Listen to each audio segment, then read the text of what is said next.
I parked my old fire engine right in my own driveway, and that was all it took to unleash suburban hell. They claimed it wrecked the vibe. I pointed out it was perfectly legal.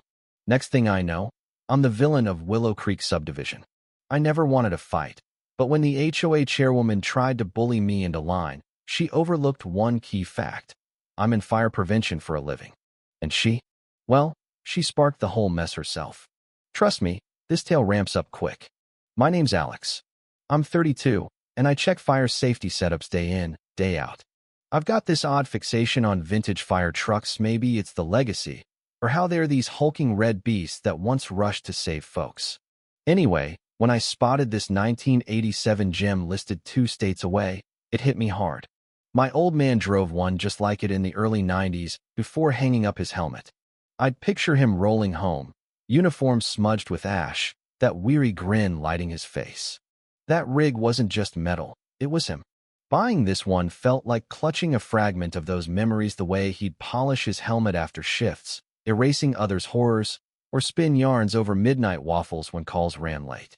The truck was rugged, paint dulled from crimson to faded rust, bumpers scarred like battlefield vets, but the motor hummed with life, eager for flames. Plan was straightforward: haul it home, tinker for months, show it off at antique auto meets. What I didn't count on was backing it into my new spot in Willow Creek last spring and igniting war with the prickliest HOA boss around. I should have sensed trouble touring the place too pristine, like a blueprint stripped of soul. Lawns uniform emerald, mailboxes regimented, homes in shades like serene taupe or uniform gray. It screamed conformity, not character. The agent droned on about values and rules, code for leave your quirks at the gate. 3 weeks in, easing the beast into place, I hear this wire a tricked-out golf cart zips up. Out steps this lady, hair in a razor-sharp bob, outfit yelling, "I judge your grass." Clipboard in tow, like a shield. People with clipboards? They're trouble pushing junk or preaching woes. Hers was the latter. "Pardon," she calls, voice laced with command, the kind that expects obedience. "You the new owner?" I introduce myself, aiming friendly. She flashes a smile cold as frost. "I'm Karen Whitaker, HOA chair." "Welcome." Then her eyes hit the truck like it had spat on her lineage. She didn't just gripe about size or looks. She struck deep. "A fire safety pro ought to know better than parking junk up front," she says, sugar venom mix. She dug into mechna my job, probably my shifts. "Not random, calculated ambush." "Neighbors are buzzing," she adds, scanning like rallying troops. I explain it's a hobby restore, short-term. She snaps pics, quizzes on papers like a cop, drops values and standards with that phony grin. Felt scripted, her plotting my downfall from the start. She vows to review covenants and zips off, leaving me wondering what trap I'd sprung. Days later, certified mail hits like a bomb. HOA envelope. Not a hello packet violation notice. $250 fine for oversized rig harming aesthetics. Signed by Karen in jagged script. 7 days to move or escalate. Rage boiled. I drafted a fiery reply but cooled.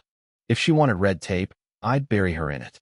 Dug through zoning, bylaws, old codes. Jackpot. Trucks tagged personal, recreational not commercial. Dad would have chuckled at the nonsense, then sobered over fairness. Rules shield people, not egos. My rebuttal? Polite dagger. Receipts, codes cited, fine rescind demand. Karen calls, tone shifted not beaten, strategic. Board meeting to hash it. She says, wheels turning audible. I agree, intrigued by her pivot. But her vibe? Pleased, like I'd danced to her tune. Meeting at the Bland clubhouse, I arrive armed with files. Karen's arrayed like a general. Secretary Susan blends in. Treasurer Tom looks trapped. Neighbors file in. Mike from the block nods cryptic support. Karen opens with standards sermon, labels my truck blight. I stand, lay facts, personal reg, codes backing me. Copies circulate, nods ripple. Victory flickers, then Karen smiles real. You're spot on about the truck, she concedes. Flip. But that gate repaint last week? No approval filed. Silence drops. She'd spied, logged my quick touch-up same hue, peeling fix.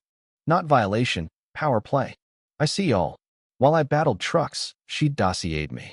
I counter, matching materials skip forms. But seed planted, she hunts flaws. Truck cleared. Gate reviewed. Mike whispers post-meet. Watch her. She's sly. Harassment snowballs. Lawn too tall. Then stubby. Been off curb. Porch plant clutter. Car skewed. Erosion by notice. $20 to $40 pops. Mailbox dread mounts. Sleep phrase. Imagining her patrols. Not rules dominance. After the 12th, I email snarky. Channel that zeal into real fixes, not micromanaging, and this might not feel like jail. Mike spots me next day. You poked her, huh? She thrives on fury, feeds control, shares his saga months over a mat, too wide, nearly sold to flee. Don't react. That's her win. Then twist. Karen cruises by as I wrench the engine. Chatty now pride in her DIY lights, sensors, perimeter glows, self-done from inspector days. Alarms blare in my head, outdoor electrics scream risk. Ambitious, I say. Weatherproofed. Humidity kills wiring. She bristles. I know codes better than hacks. Professional me urges stats. Pros. Petty me watches hubris brew. I quit fighting fines. Let's stack.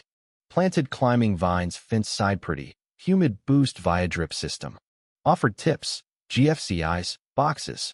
She doubles down, blaming vines for shorts. Rewiring flawed. Tension coils. Evenings, her tinkering under lamps, sparks hinting doom. Mike warns, you're letting her dig deep. Conscience tugs recall a mom's home lost to bad chords. Ash regrets. But notices scar compassion. Climax hits 10:45 p.m. Wednesday, post my warehouse probe, ironic electrical blaze. Pop, crackle, roar. Window view. Fence ablaze and sparks symphony strobes wild. Flames licking posts. Heart races, not triumph, dread. Outside, crowd gawks. 911 called. Karen, robed, stares shattered. Fire crews swarm, irony peaks. Her eyesore, gripe, now needs them. Officer Ramirez questions. She fingers my vines for moisture. Slips, repaired wiring myself. Carl's cams roll. Weeks of shoddy cords, boxes, fixes. Officer, unlicensed. Hazard. Theo files report. Preventable. Warnings spurned. Packed HOA session. Footage dams. Tails pour fines for off-shade, blooms, van parks, swings. Susan cites codes. Tom motions removal. Unanimous. I address. Not accident arrogance versus. Expertise. Warnings dismissed as digs. Karen bolts. Wordless. Shrunk. Peace reigns. New board fair. Truck gleams. Charred fence. Ego's price. Not revenge reckoning. But was it justice, or did I fan the fire? Would you warn a tormentor, or let pride burn? Is silence complicity, or the ultimate lesson? If expertise is mocked, do consequences teach best? Spill your takes below. Did I cross lines? Like if this gripped you, comment your HOA horrors, and subscribe for more raw truths that spark debate.